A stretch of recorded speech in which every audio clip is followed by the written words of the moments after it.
اعوذ باللہ السمیع العلیم من الشیطان الرجیم من حمزہ ونفخہ ونفسہ بسم اللہ الرحمن الرحیم ربی یسر ولا تعسر وتمم بالخیر ربی زدنی علما رب اغفر وارحم وانت خیر الراحمین قل یا اہل الکتاب لما تکفرون بآیات اللہ واللہ شہید علی ما تعملون قل یا اہل الکتاب لما تصدون عن سبیل اللہ من آمن تبغونها عوجا وانتم شہداء وما اللہ بغافل عما تعملون۔ آیت نمبر 98-99 ہے۔ ترجمہ تفہیم القرآن کا ہے اور یہ چوتھا پارہ سورہ آل عمران ہے۔ قل یا اہل الکتاب، کہو اے اہل کتاب، تم کیوں اللہ کی باتیں ماننے سے انکار کرتے ہو؟ جو حرکتیں تم کر رہے ہو اللہ سب کچھ دیکھ رہا ہے۔ کہو اے اہل کتاب، یہ تمہاری کیا روش ہے کہ جو اللہ کی بات مانتا ہے اسے بھی تم اللہ کے راستے سے روکتے ہو اور چاہتے ہو کہ وہ ٹیڑھی راہ چلے، حالانکہ تم خود اس کے راہ راست ہونے پر گواہ ہو۔ تمہاری حرکتوں سے اللہ غافل نہیں ہے۔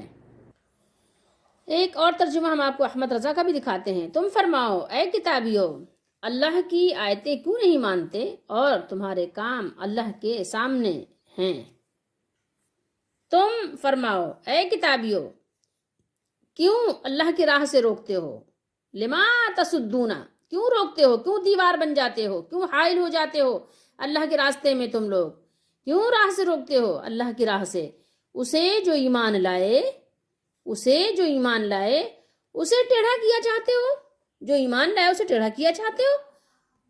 اسے کیا، اس کو باغی بنانا چاہتے ہو؟ تبغونہ عوجا، چاہتے ہو کہ اس کو ٹیڑھا کر دیں، اس کو باغی بنا دیں؟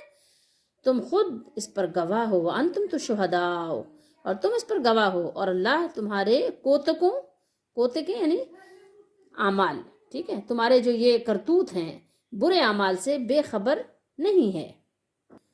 یہاں جو ہم نے آیات تلاوت کی، آپ اس سے پہلے جو ہم نے آیات تلاوت کی تھی اس میں کوئی ربط ہے؟ اس سے پہلے ہم نے کیا تلاوت کی تھی؟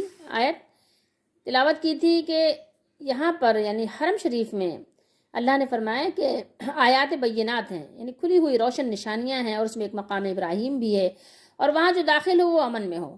تو اس کو تھوڑا سا ہم ابھی آپ کو ریپیٹ کریں گے، لیکن ابھی دیکھیے کہ ربط کیا ہے۔ اوپر سے اہل کتاب کے عقائد، ان کے عقائد فاسدہ اور ان کے شبہات ہی پر جو ہے آپ دیکھیں تو بات چل رہی تھی، وہی کلام چل رہا تھا۔ پھر بیچ میں درمیان میں اللہ تعالیٰ نے کچھ اور باتیں بیان فرمائیں، اللہ تعالیٰ کے گھر کا حج یعنی بیت اللہ کا حج کرنا، اور پھر کچھ نشانیاں، اس کا تذکرہ فرمایا۔ آگے پھر اہل کتاب ہی سے خطاب فرمایا، ٹھیک ہے، جس کا تعلق ایک خاص واقعے سے بھی ہے۔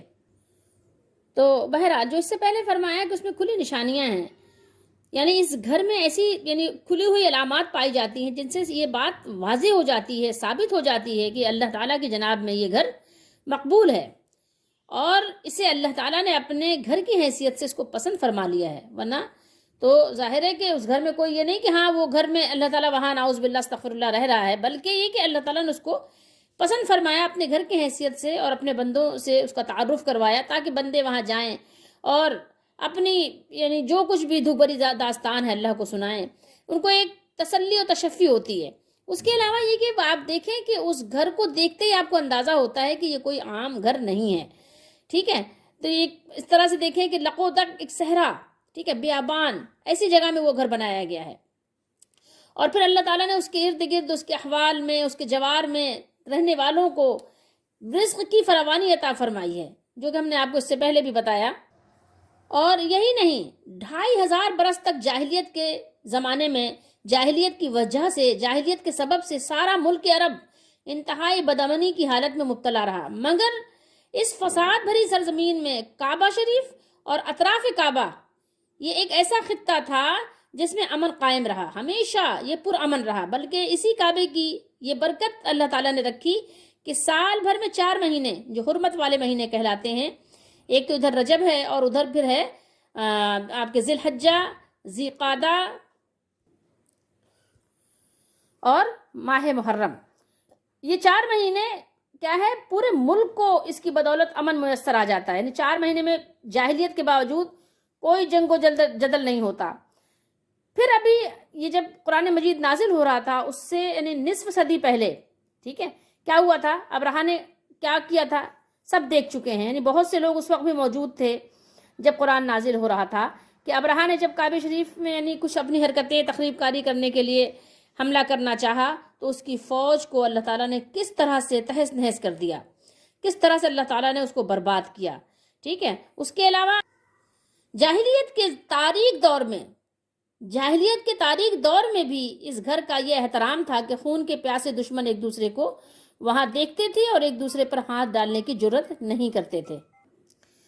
اور یہ سب کے لیے ہدایت ہے، وَهُدًى لِّلْعَالَمِينَ، عالمین کے لیے ہدایت ہے. اس سے پہلے یہ بیان ہوا نا، تو یہ ہدایت کس طرح سے ہے کہ یہاں سے اس گھر سے جو پیغام دنیا والوں کو سنایا گیا، اس گھر سے یعنی کعبہ کے بیت اللہ ہونے کی روشن نشانیاں ان میں سے ایک یہ بھی ہے کہ اس گھر سے جو پیغام دنیا کو سنایا گیا اس میں سب کے لیے رشد و ہدایت اور روشنی ہے.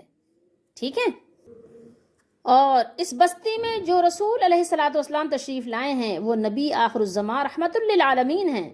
ٹھیک ہے، اس کے علاوہ سارے جہان کا یہ قبلہ، سارے عالم بشریت کی عبادت گاہ بھی ہے.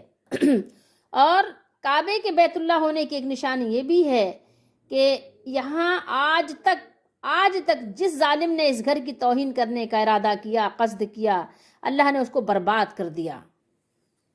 اب دیکھیے آپ ان آیات کو، اب آپ کو اگر آپ غور کریں گے تو سمجھ میں آئے گا. قل یا اہل الکتاب، قل اے اہلی کتاب. اب یہاں آپ دیکھیے مخاطب کیا گیا ان کو کس انداز سے کہ ذرا ازراہ تعجب. ٹھیک ہے، اے اہلی کتاب، اللہ تعالیٰ نے یہاں ان سے ایک سوال کیا جا رہا ہے نبی کریم صلی اللہ تعالیٰ علیہ وآلہ وسلم کے ذریعے سے.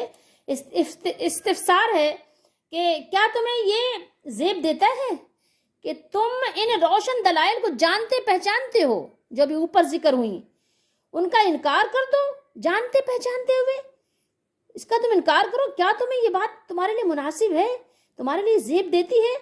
تم اپنی یعنی کہنا چاہیے کہ ایک طرح سے مکر و فریب کے ذریعے سے کتابوں میں تحریف کر دو، تورات شریف میں، انجیل میں، ٹھیک ہے، اور چند لوگوں کو فریب دے کر یا زیادہ ہی لوگوں کو فریب دے دو جیسا کہ آپ دے رہے ہو. ٹھیک ہے، لیکن سوچو وہ مالک الملک جو ہر چیز سے باخبر ہے، جو ہر چیز جانتا ہے، جو علیم اور خبیر ہے، وہ تو تمہارے ظاہر و باطن کو سب کچھ دیکھ رہا ہے. اس کے سامنے بروز قیامت کیسے اپنا دفاع کرو گے؟ قل یا اہل الکتاب، اہل کتاب کی شبہات کی پہلے تردید کی گئی اور تردید کرنے کے بعد اب انہیں ایک طرح سے ملامت کی جا رہی ہے، ڈانٹ پلائی جا رہی ہے کہ تم نہ صرف یہ کہ حق پر خود ایمان نہیں لاتے بلکہ جو لوگ اس پر ایمان لا چکے ہیں ان میں طرح طرح کے فتنے اور شوشے چھوڑ کر حق کی راہ میں کجی پیدا کرنے کی کوشش کرتے ہو. تبغونہ عوجا کا مطلب ہے تبغونہ فیہا عوجا، تم اس دین میں کوئی نہ کوئی کجی تلاش کرتے رہتے ہو، کوئی نہ کوئی چیز ایسی نکال کے لاؤ گے، ڈھونڈ کے لے کر آؤ گے، اور پھر یہ سب کچھ جان بوجھ کر رہے ہو. تمہیں معلوم ہے کہ تم یہ سب جو کر رہے ہو صرف اور صرف دھوکہ اور فریب، لوگوں کو دین سے دور کرنے کے کام کر رہے ہو. اللہ کی راہ میں، اللہ کے راستے میں تم ایک دیوار بنے ہوئے ہو. ٹھیک ہے، اللہ تعالیٰ کو تمہارے یہ تمام کاموں کی خبر ہے، یہ سارے تمہارے جو یعنی حرکات ہیں اللہ تعالیٰ اس سے بے خبر نہیں ہے، اللہ کو سب معلوم ہے. تمہیں اپنے اس جرم کی سزا جو ہے نا وہ تمہیں بھگتنا پڑے گی. ٹھیک ہے، اور سبیل جو اللہ نے فرمایا عن سبیل اللہ ہے، یہ ہے اسلام، دین اسلام. اور بات یہ ہے کہ حالانکہ تم اچھی طرح جانتے ہو، تم کو اچھی طرح معلوم ہے، تم خود گواہ ہو. ٹھیک ہے، تمہیں معلوم ہے کہ رسول اللہ صلی اللہ علیہ وآلہ وسلم جو لے کر آئے ہیں وہ اللہ تعالیٰ کی طرف سے حق ہے، کیونکہ سابقہ انبیاء کرام و مرسلین عظام صلاۃ اللہ وسلامہ علیہم اجمعین کی طرف سے ان کے پاس علم ہے کہ ان تمام نبیوں اور رسولوں نے نبی کریم صلی اللہ تعالیٰ علیہ وآلہ وسلم اور اولاد آدم علیہ الصلوۃ والسلام کے سردار، خاتم الانبیاء اور رسول، کس کے؟ اللہ تعالیٰ کے سچے رسول حضرت محمد صلی اللہ علیہ وسلم کا ذکر خیر کیا اور آپ کی آمد کی بشارت دی تھی تمام انبیاء نے۔ اللہ تعالیٰ نے انہیں یعنی سرزنش بھی کی تھی کہ اسے ان کے اس کرتوت کا، جو کچھ بھی وہ کر رہے ہیں، اللہ تعالیٰ کو اس کا خوب علم ہے کہ ان کے پاس انبیاء کی طرف سے جو علم ہے یہ اس کی مخالفت کر رہے ہیں، اور جس رسول صلی اللہ تعالیٰ علیہ وآلہ وسلم کی آمد کی ان کے نبیوں نے بشارت دی تھی، اور اپنے عناد اور دشمنی کی وجہ سے یہ اس کی تکذیب اور انکار کر رہے ہیں۔ کس وجہ سے کر رہے ہیں؟ ان کو ہو گیا ہے حسد، اس وجہ سے اللہ تعالیٰ نے فرمایا کہ وہ ان کے اعمال سے غافل نہیں ہے، بلکہ وہ انہیں اس دن ان کے اعمال کا صلہ دے گا۔ کس دن؟ یوم لا ینفع مال ولا بنون، سورہ شعراء میں اللہ نے فرمایا کہ جس دن نہ تو مال کام آئیں گے اور نہ ہی بیٹے کام آئیں گے، جس دن نہ مال اور بیٹے کچھ کام نہیں آئے گا۔ تو یہ تو ساری باتیں تھیں یہود کی یا نصارہ کی، ٹھیک ہے، مطلب کہیں پر اللہ تعالیٰ نے یہود کو ڈانٹا، کہیں نصارہ کو، کہیں دونوں کو ڈانٹا، ٹھیک ہے، دونوں کو ملامت کی۔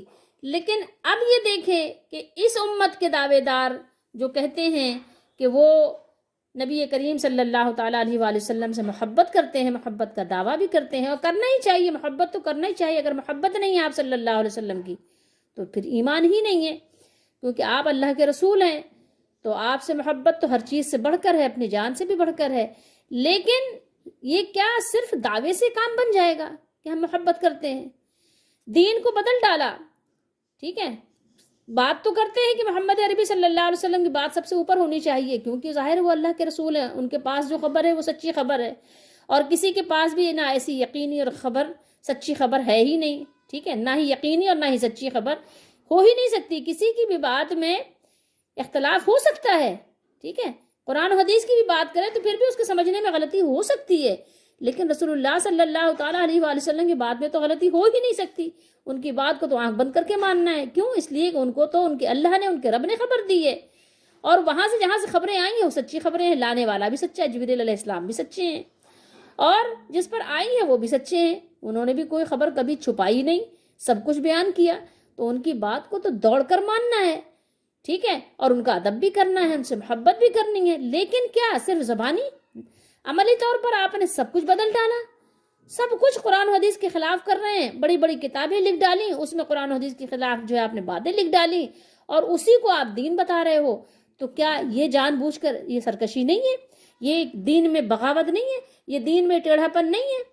آپ دیکھ لیں اٹھا کر، نور الہدیٰ اٹھا کر دیکھ لیں، قدوری دیکھ لیں، ہدایہ دیکھ لیں، جتنی فقہ کی کتابیں ہیں، ٹھیک ہے، توضیح تلویح، جتنی کتابیں ہیں آپ اٹھا کر دیکھ لیں، آپ کو پتہ چل جائے گا کہ کیا لکھا ہے اس میں، ہر مسئلے میں۔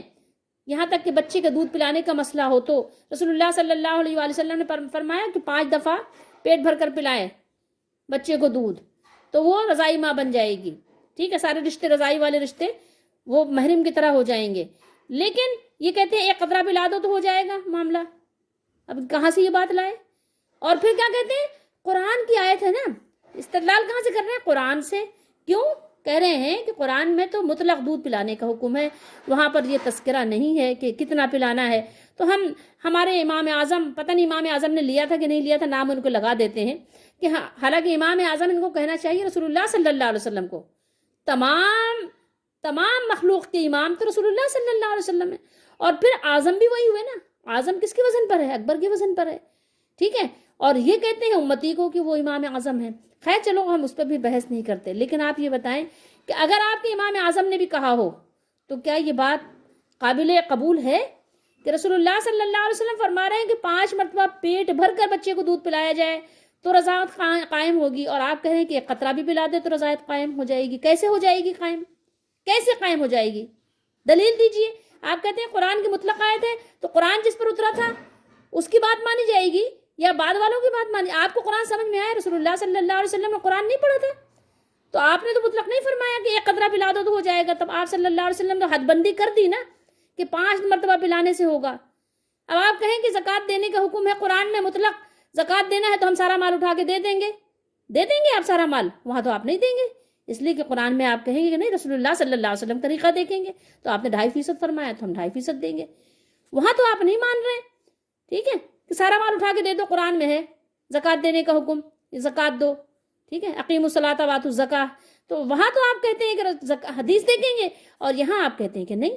اسی طریقے سے بہت ساری چیزیں نماز میں ہے, اسی طریقے سے اپنے اپنے معاملات, یعنی عقیدے تک میں یہ گھس گئے اس میں, اور رسول اللہ صلی اللہ علیہ وسلم کے خلاف کام کر رہے ہیں. یہی اسی طریقے پہ چل پڑے ہیں جو آپ صلی اللہ علیہ وسلم نے فرمایا کہ تم ضرور بھی ضرور ان کی پیروی کرو گے.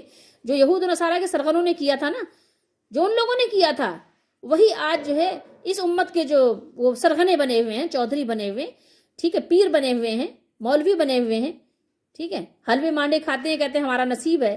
تو پتہ چلے گا کہ تمہارا نصیب ہے, تم بڑے نصیب والے ہو گئے, تم انبیاء سے بڑھ کر نصیب والے ہو گئے. نعوذ باللہ استغفر اللہ, نعوذ باللہ استغفر اللہ. رسول اللہ صلی اللہ علیہ وسلم تو پیٹ پر 2 پتھر باندھیں, اور تم اپنا نصیب کہتے ہو کہ ہماری تو قسمت ہے کہ ہم حلوے مانڈے کھاتے ہیں. ٹھیک ہے, پتہ چلے گا تمہیں. تو اللہ تعالیٰ تمہارے کرتوتوں سے, تمہارے اعمال سے بھی خبر نہیں ہے. جو کچھ تم رسول اللہ صلی اللہ علیہ وسلم کے خلاف کر رہے ہو, جو پہلے والوں نے کیا تو ان کا بھی, اور جو بعد والے کر رہے ہیں ان کا بھی, اور جو آنے والے کریں گے ان کا بھی. یہ نہ جانیے کہ اللہ تعالیٰ کسی کے کام سے غافل ہے, کسی کے اللہ تعالیٰ ان دھوکے بازیوں سے غافل ہے. اللہ غافل نہیں ہے. اللہ دھوکہ دے کر مارے گا. اللہ تعالیٰ جیسے تم لوگ کر رہے ہو نا, اللہ تعالیٰ ایسے تم کو بھی ایسے ہی مارے گا, ایسے ہی, یعنی تم غفلت میں ہی مر جاؤ گے, تم غفلت میں مر جاؤ گے. اس لیے اس سے پہلے کہ یہ غفلت کا وقت جو ہے, یہ غفلت کا وقت تم کو مارے, تم اس سے پہلے توبہ کر لو, اللہ کو راضی کر لو. ٹھیک ہے, دین اسلام کو, اللہ اس کے رسول کو کوئی دھوکہ نہیں دے سکتا. جو دھوکہ دیتا ہے گویا کہ وہ اپنے آپ کو دھوکہ دیتا ہے. جو فریب کرنا چاہتا ہے دین اسلام کے ساتھ, وہ اپنے آپ فریب کرتا ہے. تو یہ نہ سمجھو کہ تم کسی اور کو دھوکہ دے رہے ہو, اپنے آپ کو دھوکہ دے رہے ہو. بات رسول اللہ صلی اللہ علیہ وسلم کی مانی جائے گی, آپ کا سکہ چلے گا. آپ کی بات کے سامنے کسی کی بات نہیں چلے گی. قرآن سے بھی آپ استدلال نہیں کر سکتے, کیونکہ قرآن پاک رسول اللہ صلی اللہ علیہ وسلم پر اترا ہے, اور آپ صلی اللہ علیہ وسلم نے قرآن کی آیات مبارکہ کے سامنے آپ صلی اللہ علیہ وسلم نے جو بات بیان کر دی, اور جو فیصلہ آپ نے کر دیا کہ اب 5 مرتبہ عورت دودھ پلائے گی تو رضاعت قائم ہوگی, تو 5 ہی مرتبہ پلانا پڑے گا, 1 قطرے سے نہیں ہوگی. اور اگر آپ 1 قطرے سے ثابت کرنا چاہتے ہیں تو آپ کو صحیح حدیث پیش کرنی پڑے گی کہ ہاں رسول اللہ صلی اللہ علیہ وسلم نے فرمایا. لیکن نہیں, مسلم شریف کی حدیث شریف میں یہ بات موجود ہے کہ خاتون پیٹ بھر کر بچے کو 5 مرتبہ دودھ پلائیں گی تو یہ رضاعت قائم ہوگی. جو رشتے نسب سے حرام ہوتے ہیں پھر وہ رضاعت سے بھی حرام ہو جاتے ہیں. اور یاد رکھو کہ اللہ تعالیٰ غافل نہیں ہے, غافل تو تم ہو. ٹھیک ہے, اللہ تعالیٰ ہر چیز, ہر طرح کے نقص سے پاک ہے. ٹھیک ہے, ناپاک تو انسان ہے. اللہ تعالیٰ ہم سب کو پاک کرے, اور ہم سب کو اپنے پیارے نبی محمد رسول اللہ صلی اللہ علیہ وسلم کے طریقے کو اختیار کرنے کی توفیق دے, اور ہمیں ہر طرح کی بغاوت سے, کجی سے, ٹیڑھے پن سے بچنے کی توفیق دے. اسلام کی راہ کو ہموار کرنے کی توفیق دے, اس میں رکاوٹ بننے سے اللہ تعالیٰ ہم سب کو بچائے. اور بے شک اللہ بچانے والا ہے. انسان خود بچنا چاہے تو, اصل میں بچنا ہم نے آپ نے خود ہے.